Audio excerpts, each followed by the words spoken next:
ಹುಬ್ಬಳ್ಳಿಯಲ್ಲಿ ಒಂದು ಕುದುರೆ ಒಂದು ಎತ್ತಿನೊಂದಿಗೆ ರೇಸಿಂಗ್ ಅಭ್ಯಾಸ ನಡೀತಾ ಇದ್ದು ಸಾಮಾಜಿಕ ಜಾಲತಾಣಗಳಲ್ಲಿ ವೈರಲ್ ಆಗಿದೆ. ಬಸ್ ಸಂಚರಿಸುವ ರಸ್ತೆಯಲ್ಲೇ ಅಭ್ಯಾಸ ಮಾಡ್ತಾ ಇರುವುದಕ್ಕೆ ವಿರೋಧ ವ್ಯಕ್ತವಾಗಿದೆ. ರೇಸಿಂಗ್ ಅಭ್ಯಾಸ ವಿಡಿಯೋ ಮಾಡಿದ ಸಾರ್ವಜನಿಕರ ಮೇಲೆ ಹಲ್ಲೆಗೆ ಯತ್ನಿಸಲಾಗಿದೆ. ಈ ರಸ್ತೆಯಲ್ಲಿ ಯಾಕೆ ಅಭ್ಯಾಸ ಮಾಡ್ತಾ ಇದ್ದೀರಿ ಅಂತ ಕೇಳಿದವರ ಮೇಲೆ ಹಲ್ಲೆಗೆ ಯತ್ನಿಸಲಾಗಿದೆ. ಯಾಕೆ ರೇಸಿಂಗ್ ಮಾಡ್ತೀರಾ ಅಂತ ಕೇಳಿದ್ರೆ ಯುವಕರ ಗುಂಪು ಆವಾಜ್ ಹಾಕಿದ್ದಾರೆ. ಯುವಕರ ವರ್ತನೆಗೆ ಸಾಮಾಜಿಕ ಜಾಲತಾಣಗಳಲ್ಲಿ ಆಕ್ರೋಶ ಹೊರಹಾಕಲಾಗ್ತಿದೆ.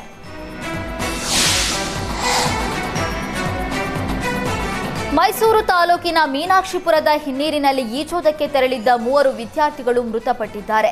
ಮಂಡ್ಯ ನರ್ಸಿಂಗ್ ಕಾಲೇಜು ವಿದ್ಯಾರ್ಥಿಗಳು ಪ್ರವಾಸಕ್ಕೆ ಅಂತ ಮೀನಾಕ್ಷಿಪುರಕ್ಕೆ ಆಗಮಿಸಿದ್ರು. ಈ ವೇಳೆ ಹಿನ್ನೀರಿನಲ್ಲಿ ಈಜೋದಕ್ಕೆ ತೆರಳಿದ್ದ 3 ವಿದ್ಯಾರ್ಥಿಗಳು ನೀರು ಪಾಲಾಗಿದ್ದಾರೆ. ಪ್ರಶಾಂತ್, ಸಿದ್ಧ, ಕೃಷ್ಣ ಮೃತ ವಿದ್ಯಾರ್ಥಿಗಳು. ಅಗ್ನಿಶಾಮಕ ಸಿಬ್ಬಂದಿಯಿಂದ ವಿದ್ಯಾರ್ಥಿಗಳಿಗಾಗಿ ಶೋಧ ಕಾರ್ಯ ಮುಂದುವರೆದಿದೆ.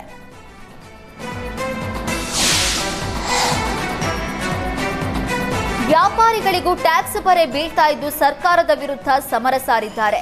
ಹಾಲು ಉತ್ಪನ್ನ ಮಾರಾಟ ಬಂದ್ ಮಾಡಿ ಹೋರಾಟಕ್ಕೆ ಪ್ಲಾನ್ ಮಾಡಿದ್ದಾರೆ. ಜುಲೈ 23ರಿಂದ ಕ್ಯಾಂಡಿಮೆಂಟ್ಸ್, ಬೇಕರಿ, ಸಣ್ಣ ಅಂಗಡಿಗಳಲ್ಲಿ ಹಾಲು ಉತ್ಪನ್ನಗಳು ಸಿಗೋದು ಡೌಟ್ ಎನ್ನಲಾಗ್ತಿದೆ. ಜುಲೈ 23ರಿಂದ ಹಾಲು ಉತ್ಪನ್ನಗಳ ಮಾರಾಟದಲ್ಲಿ ವ್ಯತ್ಯಯ ಸಾಧ್ಯತೆ ಹೆಚ್ಚಿದೆ. ಸರ್ಕಾರದ ವಿರುದ್ಧ ಹಾಲು ಉತ್ಪನ್ನಗಳ ಮಾರಾಟ ಬಂದ್ ಮಾಡಿ ಹೋರಾಟಕ್ಕೆ ಸಿದ್ಧರಾಗಿದ್ದಾರೆ.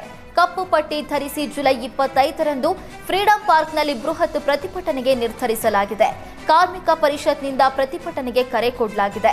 ಬೆಂಗಳೂರಿನಾದ್ಯಂತ 23ರಿಂದಲೇ ಅನಿರ್ದಿಷ್ಟಾವಧಿ ಪ್ರತಿಭಟನೆಗೆ ಸಣ್ಣ ವ್ಯಾಪಾರಿಗಳು ಮುಂದಾಗಿದ್ದಾರೆ.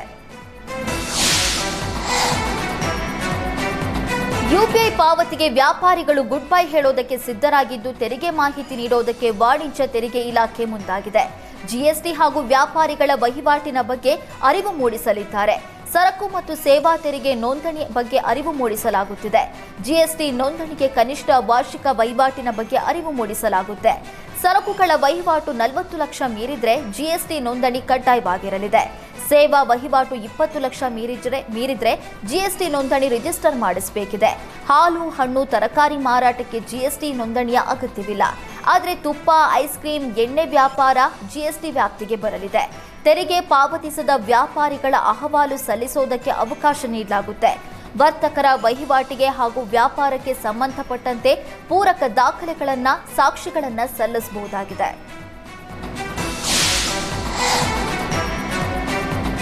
ಬೆಂಗಳೂರಿನಲ್ಲಿ ನೋ ಯುಪಿಐ ಅಭಿಯಾನ ಜೋರಾಗಿದೆ. ಯುಪಿಐ ಸ್ಟಿಕ್ಕರ್ಗಳನ್ನು ವ್ಯಾಪಾರಿಗಳು ಕಿತ್ತು ಹಾಕಿದ್ದಾರೆ. ವಾಣಿಜ್ಯ ತೆರಿಗೆ ನೋಟಿಸ್ ಭೀತಿಯಿಂದ ಓನ್ಲಿ ಕ್ಯಾಶ್ ನೋ ಯುಪಿಐ ಅಭಿಯಾನ ಶುರುವಾಗಿದೆ.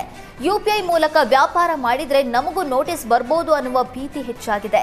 ಸಂಪೂರ್ಣ ಕ್ಯಾಶ್ ವ್ಯವಹಾರಕ್ಕೆ ವ್ಯಾಪಾರಿಗಳು ಮುಂದಾಗಿದ್ದಾರೆ.